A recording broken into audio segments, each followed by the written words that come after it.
Hello Jijers! Welcome to me. Sabay na mag-isa at puno ng pakikibaka. So yun na nga.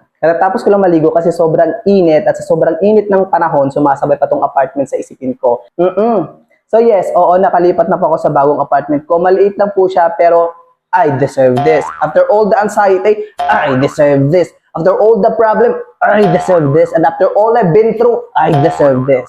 Baka mamaya yung mga katrabaho ko makita ko dito, sabihin nila, baliw pala to si Nico sa online. Yan, kakadaldal kasi hindi lang tayo makapag-focus sa goal. So ang goal natin ngayon is i-vlog yung new apartment ko. Yes, oo. Dahil mahilig kayo sa mga get ready with me, ganon. Dahil may pupunta kayo, iba yung akin.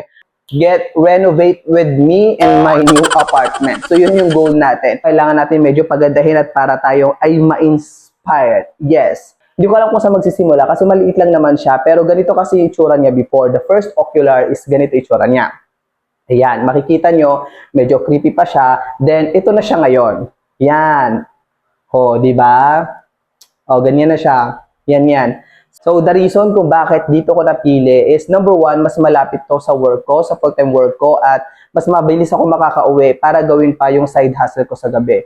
Pangalawa, malapit siya sa simbahan. Last time, before, ang sabi ko, pag ako lilipat, is gusto ko malapit siya sa simbahan kasi taong simbahan ako. Laking simbahan to, hindi lang halata, no? Oo, nagkasungay lang to. Tapos, pangatlo, hindi ko alam, pero ang weird data nito, kasi mabilis ako makaramdam ng mga mumo. So, sa dami ng ulit. Sa dami ng pinag-inquiran ko, kung yung mga apartment, is ito lang yung isang lugar na hindi mabigat yung pakaramdam ko. Kasi mabilis ako makaramdam ng mumo. Pero yung mga pinuntahan ko parang, oh my God, ang bigat. Parang may mga mumo nakatara doon. Pero ito, pagbukas ko ng pinto, ang nakita ko, ay, pangarap. I deserve this. So yun. Kaya sabi ko, okay, this is the place, ganyan. Huwag nyo lang itanong sa akin kung magkano. Ayoko na lang isipin yung ganun. Ang goal natin today is i-renovate siya into one static. Dapat static kasi mahilig tayo sa static. Second, monochrome. Kasi gusto ko lang ng mga kulay ng parang neutral, monochrome. Kasi nga hindi naman tayo like,